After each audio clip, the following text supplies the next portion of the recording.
కుంభకర్ణుని శాపం. కుంభకర్ణుడు రావణుని తమ్ముడు. అతను అపారమైన శరీరధారుడు, మహాబలవంతుడు మరియు అతన్ని తిండిపోతుగా ప్రసిద్ధి చెందాడు. రావణుని పట్ల అతనికి అపారమైన నిబద్ధత ఉన్నా అతను జ్ఞానవంతుడు మరియు రావణుని ధర్మ మార్గంలో నడవాలని సలహా ఇచ్చేవాడు.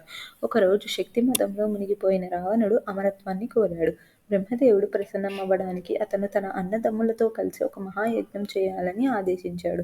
నెలల తరబడి చేసిన తపస్సుతో బ్రహ్మదేవుడు ప్రత్యక్షమై వరాలు ఇవ్వడానికి సిద్ధమయ్యాడు. కుంభకర్ణుడు అపారమైన శక్తిని కోరాలని నిర్ణయించుకున్నాడు. అయితే నాలుక జారడం వల్ల ఇంద్రాసనం అడగాల్సిన చోట నిద్రాసనం అడిగాడు. బ్రహ్మదేవుడు తన మాటకు కట్టుబడి ఉండగా ఆ వరం మంజూరు చేశాడు. దాంతో కుంభకర్ణుడు 6 నెలలు నిద్రపోతూ ఒకరోజు మాత్రమే లేచి తినివేసి మళ్లీ నిద్రలోకి వెళ్లి శాపం పొందాడు. ఇది తెలుసుకున్న రావణుడు బ్రహ్మదేవుని వద్దకు వెళ్లి ఆ శాపాన్ని తొలగించమని వేడుకున్నాడు. కానీ బ్రహ్మదేవుడు శాపాన్ని పూర్తిగా తొలగించలేకపోయినా కొంత సవరించాడు. అతడు అత్యవసర సమయంలో మేల్కొనగలుగుతాడు. ఈ కథ వల్ల నీతి మనకి ఎంతటి శక్తి జ్ఞానం ఉన్నా చిన్న పొరపాట్లు లేదా గర్వం మనల్ని నాశనం చేయగలవు.